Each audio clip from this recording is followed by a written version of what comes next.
एक मोठी आणि महत्वाची बातमी हाती येत असून मराठा आंदोलनकर्ते मनोज जरांगे पाटील यांच्या विरोधात अजामीनपात्र अटक वॉरंट जारी झालाय। पुण्यात तिघांविरोधात गुन्हा दाखल झाला होता।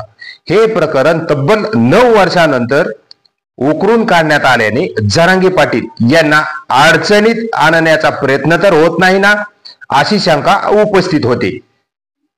एकीकडे मनोज जरांगे पाटलाचे मराठा आरक्षणासाठी गेल्या 5 दिवसापासून आमरण उपोषण सुरू आहे। यात त्यांची तब्येत ढासळत चालली, तर दुसरीकडे अटक वॉरंट जारी करण्यात आल्याने याबाबत प्रश्नचिन्ह उपस्थित होते। नाट्य निर्मित्याची फसवणूक केल्याप्रकरणी मराठा आंदोलनकर्ते मनोज जरांगे पाटील यांच्या विरोधात अटक वॉरंट काढण्यात आलाय, अशी माहिती हाती येत आहे।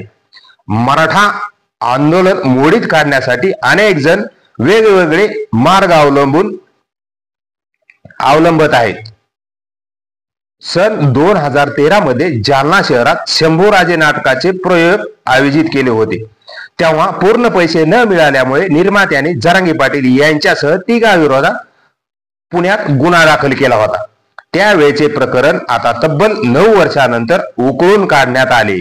कदाचित यात काही साध्य करता येते का, याची चाचपणी तर सुरू नाही ना। सद्यस्थितीत मनोज जरांगे पाटील यांचे आंतरवालीत गेल्या 5 दिवसापासून आमरण उपोषण चालू आहे।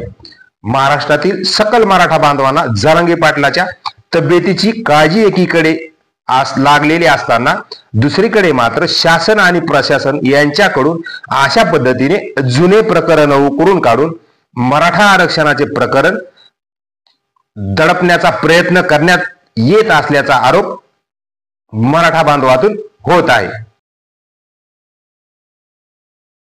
नमस्कार, जय जिजाऊ, जय शिवराय, जय शंभूराजे।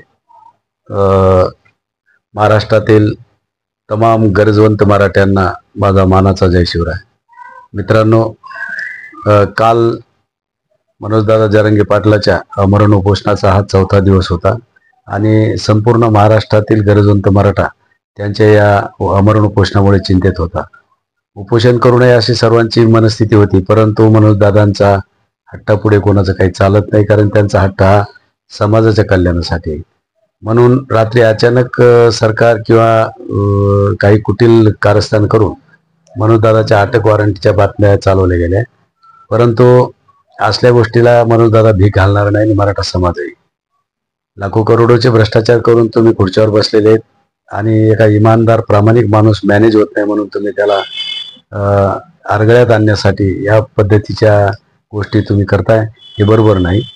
आजच मनोजदादांनी महिला भगिनींच्या हस्ते उपोषण मागे घेतलेलं आहे आणि पुढील रणनीती मनोजदादा आपल्याला त्यांच्या पत्रकार परिषदेच्या माध्यमातून कळवतील। मी मनोजदादांचा महाराष्ट्रातील तमाम मराठ्यांच्या वतीने आभार व्यक्त करतो। धन्यवाद।